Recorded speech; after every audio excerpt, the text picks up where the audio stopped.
So, are you ready to step into a crucial role supporting women in Kalimpong, all while locking down a highly structured government contract? Look, if you've been searching for a real opportunity to make a tangible difference in your community and actually use your professional skills, you are definitely in the right place.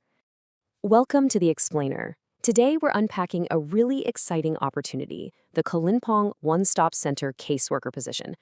We're going to take a super dense government notice and turn it into your own personal, actionable playbook. By the end of this, you'll know exactly what the job entails, whether you actually qualify, and precisely how to put together a totally flawless application. Here is our game plan for today. First, we'll cover the caseworker opportunity itself. Second, are you eligible? Third, exactly how you'll be scored. And finally, the all-important application checklist. All right, part one, the caseworker opportunity. Let's look at what this job actually is. There is exactly one vacancy here. Yep, just a single, exclusive spot for this highly impactful role. Because there's only one position, competition's gonna be tight, right? Which is exactly why understanding the nuances of this notice is going to give you a massive advantage over everyone else applying. Let's talk pay. The chosen candidate gets a fixed monthly remuneration of 15,000 rupees. Because it's a fixed, flat rate, you know precisely what to expect hitting your bank account every single month for your dedicated service. Now, it's really important to note that this is a one-year contract. The government makes it perfectly clear that this doesn't just magically turn into a permanent government job later on. But here's the cool part. They're also building a backup panel of the top 5 runners up. That panel stays valid for a full year. So if the number one candidate leaves or just doesn't show up, boom, the next person in line gets the call. Moving right along to Section 2. Are you eligible? Let's go over the absolute non-negotiables. Okay, to even get a foot in the door, you gotta hit 3 baseline demographic criteria. First up, you absolutely must be female. Second, you have to be a verifiable resident of the Kalimpong district.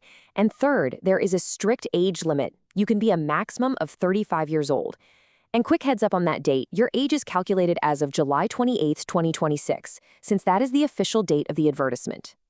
Now, here is the real kicker. Because there is only a single vacancy, it has been 100% reserved for the economically weaker section, or EWS category. This means you literally must possess a valid EWS certificate just to apply.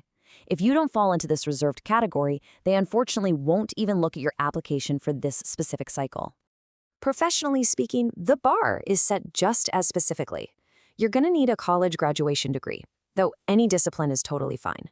Plus, you need a minimum of 3 solid years of practical, real-world experience specifically dealing with women's issues. On the tech side, just standard working knowledge of the MS Office package.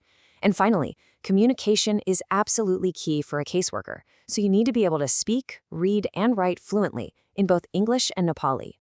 All right, let's hit Section 3, how you will be scored. It's time to build your evaluation game plan. So the whole thing is out of 50 marks, and the breakdown is actually kind of wild. Check this out. A massive 30 marks are based entirely on your educational qualifications.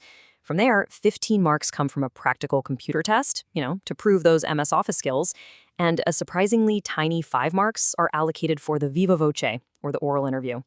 This scoring breakdown reveals their entire strategy. The committee is going to look at your submitted education first.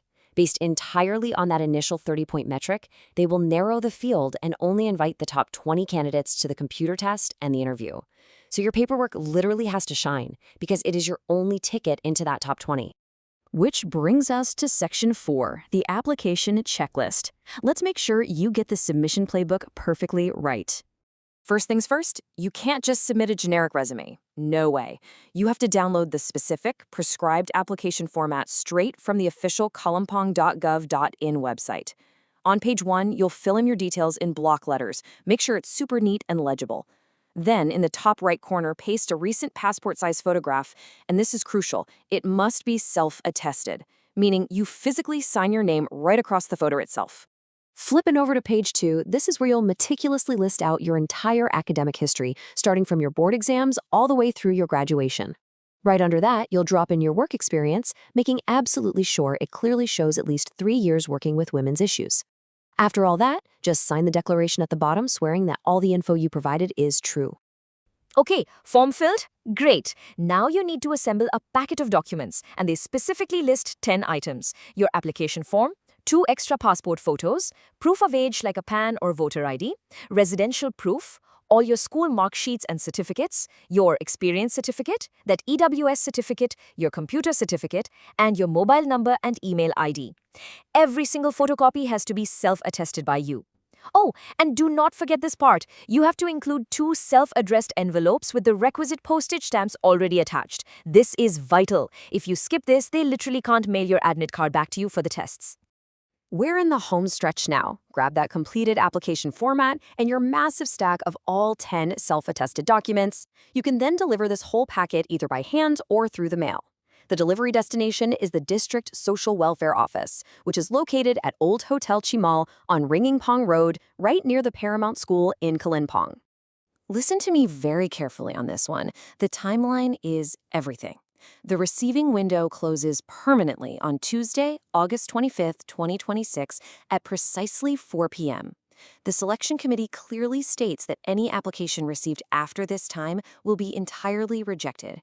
Even if you mailed it a week in advance and the post office messed up, they will not care.